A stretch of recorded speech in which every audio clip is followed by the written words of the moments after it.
সবাইকে বানান যায়। আল্লাহ কয় বাপ তোমার একটা, দ্বিতীয় নাম্বার বাপ তোমার চলবে না, হবে না। কেন হবে না আমি আপনাদের মাঝে বোঝাই। মাসনা ওয়াসলা সরবা, আল্লাহ ডাকতে কয় মা চারটা বানাতে পারবে তোমার আব্বা, চারটা করে বিয়ে করা যাবে, একটা বড় চারটা বিয়ে করতে পারবে। আচ্ছা বলেন তো আমার আব্বা যদি বিয়ে করেন তাহলে চারটা বউ যদি হয়, বড় মা, মেজো মা, সেজো মা, ছোট মা আছে না নাই? এটা মানতে হবে, আল্লাহর বিধান অনুযায়ী চলতে হবে। এখন আমি আপনাদের কাছে প্রশ্ন করব, মা যদি ইচ্ছা করিয়া চারটা বিয়া বসে চারটা বাপ আমাদের বানায়, এবার বলেন তো ভাই আমরা কি মাইনে নেব? কথা কয় না নেব? নেবেন না। বাপ বিয়ে করলে নেওয়া যায়, মা বিয়ে করলে নেওয়া যায় না। কারণ আল্লাহ শরীয়তের বিধান যেখানে, কোরআনের বিধান যেখানে, সেখানে আল্লাহর নবীর তরিকায় যারা থাকবে তারা মানবে। এখন বাবা অত মানা যায় না, খালি তোমাদের দরবারে বাবা আর বাবা। মসজিদে যায় এক ওয়াক্ত নামাজ পড়ে না, চোখের পানি ছেড়ে দেয় না, বাবার দরবারে যায়। কথা অনেক আমি বলবো না, একটি কথা আমি আপনাদের মাঝে বলি। বাবারে বাবা, বাবা বাবার দরবারে যায় আর কি সব গায়, পানি গরম করাইয়া পড়তেছে। বাবা আমায় ডাকতেছে, আরে মানিক তুই আমার বুকে আয়। দেহের ভিতরে আছে প্রাণ, তার ভিতরে মেশিন গান। সেরা গালি বাবা আমায় পাগল বানাইছে, হায় মশলা বাবা আমায় দেওয়ানা বানাইছে। আমি কই তুই মরে গেলে তোর কপালে গুড়ি লাগতেছে, চিল্লা পান্না ঠিক কিনা? এটা কথা কন্যা কে বলে পান ঠিক কিনা? এক ফুটা চোখের পানি দাম কত মুসলমান নবীর তরিকা নিয়ে আল্লাহ তাআলা ডাকতে পায়, বান্দা তোমরা যদি নবীর তরিকা নিয়ে মসজিদ ঘরের মধ্যে যাও, ওই ঘরে বসে কোন বান্দা এক ফোঁটা চোখের পানি ফেলাইবা, আল্লাহর কসম করে বলে গেলাম, আল্লাহ ডাকতে পায় চোখের পানির বিনিময়ে জিন্দেগীর গুনাহগুলো আমি আল্লাহ মাফ করে দেব। সুবহানাল্লাহ জোরে কোন। আল্লাহ কয় মাইতির রাসূল ফাকাদ আতা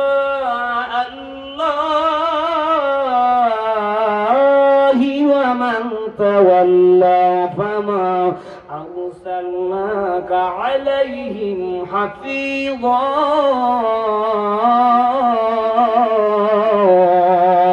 الله أكبر। যারা করবে তারা আমি আল্লাহর অনুগত্য করলো, আর যারা অনুগত্য করলো না তাদের জন্য নবীরক্ষী হিসাবে আখিরাতের ময়দানে প্রেরণ করা হবে না। মুসলমান ভাইরা, যদি আমরা রাসূলের অনুগত্য নিয়ে এই শব্দটা বাদ দিয়ে আমি গাওয়া, আমার গাওয়া কথা দিয়ে আমি আপনাদের মাঝে শিখে যাচ্ছি। অন্যায় যেখানে সেখানে প্রতিবাদ করেছেন আমার নবী, অন্যায় বাতিল করেছেন, জোরে পান করে কি করে নাই? দলিল যদি চান তাহলে আমি আল্লাহর কোরআন থেকে জানাই দিলাম, মা আতাকুম রাসূলু ফাখুযুহু ওয়া মা নাহাকুম আনহু ফান্তাহু। আল্লাহ ডাকতে আমার বন্ধু যা বলেছে সেটা তোমরা ধরো, আর যেটা নিষেধ করেছে সেটা তোমরা বাতিল করে দাও। তাহলে বলুন তো অন্যায় বাতিল করে আমাদের দরকার আছে না নাই? তাহলে অবশ্যই নবীর তরিকা নিয়ে যদি আমরা মসজিদ ঘরের দিকে আগাই। এবার আমার সাথে বলেন, আযান চাইরে দিকে পড়তেছে, আল্লাহ আমায় দেখতেছে, বলেন আযান চাইরে দিকে। আহেরে বান্দা তুই আমার ঘরে আয়। আযান শব্দের অর্থ কি? আল্লাহর ঘরে যাওয়া, জোরে কোন ঠিক কিনা?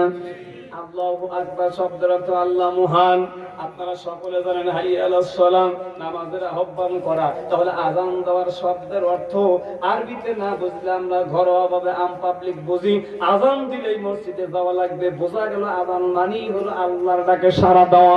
এজন্য আল্লাহ পায় আযান চাইরে দিকে পড়তেছে, আল্লাহ তোমায় ডাকতেছে, আয় রে বান্দা তুই আমার ঘরে আয়। দেহের ভিতরে আছে জান, কতদিন থাকবে প্রাণ, গাও তুমি আল্লাহর গুণগান। চিল্লা বলেন ঠিক কিনা? একটু জোরে জোরে বলা যাবে কি ঠিক কিনা? মুসলমান ভাই আমার দুঃখ তোর জায়গা নাই। এই তরিকার মধ্যে যারা আছে, নামাজ নাই, রোজা নাই, হজ নাই, মহিলারা পীরের মাঝ নাই যায়, কোরআন শরীফ পড়া জানে না, তারপরে রুকু দেওয়া জানে না। বাবা আমি তোমার ভালোবাসি, আরে বাবা রে বাবা, বাবা আমি তোমায় ভালোবাসি। জীবনেও কোনদিন স্বামীকে তুমি একবার ভালোবাসতে না, বাবা রে যা ভালোবাসা, আরে বাবা তোর সবাই লাথি মারা দরকার। আপনাদের কাছে আমার দাবি হলো, এই ভণ্ড তরিকার মধ্যে যায় কারা? যাদের মধ্যে কোরআনের জ্ঞান নাই, ইসলামের জ্ঞান নাই। জোরে জোরে বলা যায় কি ঠিক কিনা? এবার আসুন আমি আপনাদের মাঝে আপনারা প্রশ্ন করবো, উত্তর দেওয়া লাগবে।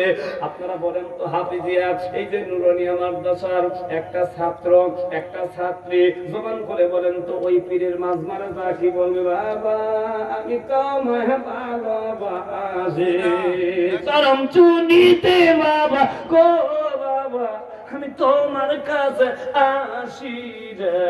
এই কথা হাফিজি মাদ্রাসার একটা ছাত্রী বলবে না, নুরানি মাদ্রাসার একটা ছাত্রী বলবে না। কাবুর কইতে কই থাকে তোমরা হলো আস্ত জানোয়ার হনুমান।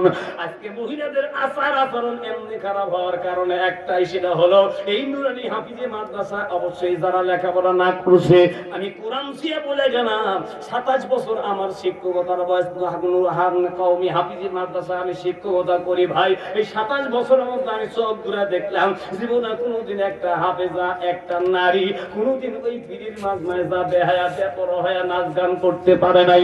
আপনারা জবান করে বলুন তো এরকম সন্তান কি আজকে এই বাংলার জমিনে আছে?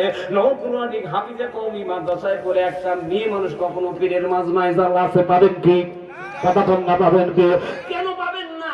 এরা বুঝে জানে, কারণ ওদের মধ্যে কোরআনের জ্ঞান আছে, আল্লাহর জ্ঞান আছে। দরদে ভাই আজকে বাংলাদেশের মধ্যে দুঃখ তো আর জায়গা নাই। এই মাদ্রাসার মধ্যে আমরা ছাত্র ছাত্রী খুঁজে পাই না। আপনার মেয়েকে আপনি দেন না, ছেলেকে আপনারা দেন না। আজকে বাংলাদেশে লক্ষ্য করে দেখেন, কোরআনের জ্ঞান না দেওয়ার কারণে বাবার সন্তান বাবার গলার মধ্যে ছুরি লাগায়। আজকে দেখেন বাংলাদেশের মধ্যে ফেসবুকের মধ্যে সন্তান বাবাকে হত্যা করে। কয়েকদিন আগে লক্ষ্য করে দেখলাম একটা বাবা একটা দুইটা মানে একজন বাবার একটাই সন্তান, ঘরের মধ্যে বাবাকেও মারছে, মাকেও মাইরা চোখের পাশে গর্ত করে বাবা মারে তুই হত্যা করে রাখলি। এ দরদের ভাই চোখের মধ্যে পানি এসে যায়। এগুলো করুন কাহিনী আমরা বাংলাদেশে বর্তমান দেখতে পাচ্ছি। কি কারণে এলেম না দেওয়ার কারণে, কওমি মাদ্রাসা হাফিজি মাদ্রাসা পড়ার কারণে। আপনাদের কাছে আমার প্রশ্ন হলো, আপনি দেখেন তো একটা আলেম একটা হাফেজ কখনো কি বাবার গলার মধ্যে ছুরি ধরতে পারছে?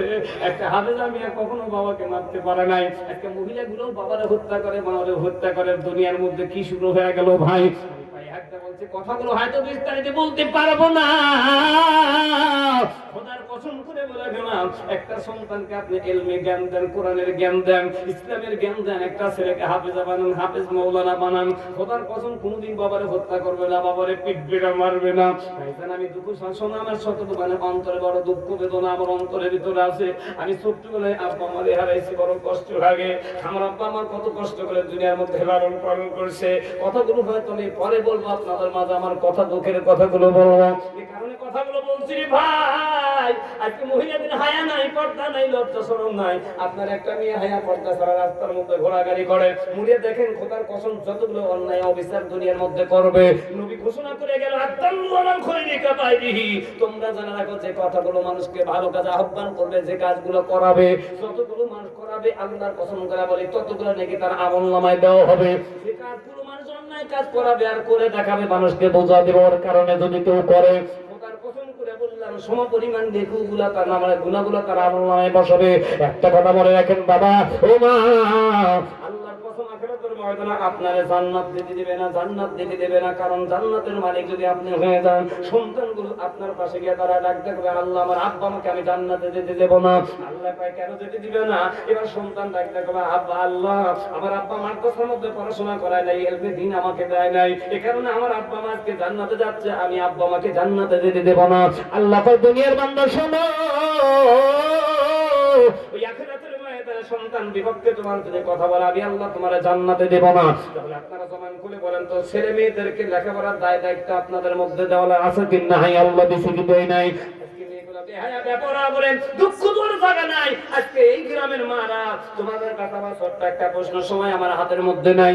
উত্তর ডেলিভারি হয় সিজার করা লাগে না, ছাগল ডেলিভারি হয় সিজার করা লাগে না, মহিষ ডেলিভারি হয় সিজার করা লাগে না। আপনারা দেখেন তো ভাই, ইঁদুর এক একটা ইঁদুর কিন্তু জন্মগ্রহণ করায় 25 থেকে 25টা বাচ্চা জন্মগ্রহণ করায়। 22 দিন পর পর ডেলিভারি হয়, 18 দিন পর পর তারা গর্ভধারণ করে। দেখেন তো একটা বাংলাদেশের মধ্যে কোন ইঁদুর সিজার করে সন্তান বের করেছে? আল্লাহ করে নাই।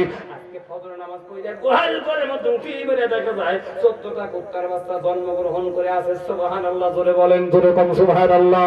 কুত্তার বাচ্চাকে ডেলিভারি করতে কি সিজার করা লাগে? কথা বললা সিজার করা লাগে। কি সুন্দর করে 14টা বাচ্চা জন্মগ্রহণ করে আল্লাহ রাখে। গরুর মধ্যে দেখবেন আল্লাহ বাচ্চা দেয়। আমারও আর গত বছর আমরা 2 বাচ্চাটা মিলে, ওরাও কিন্তু ওই ছেলেটাও আমার সন্তান।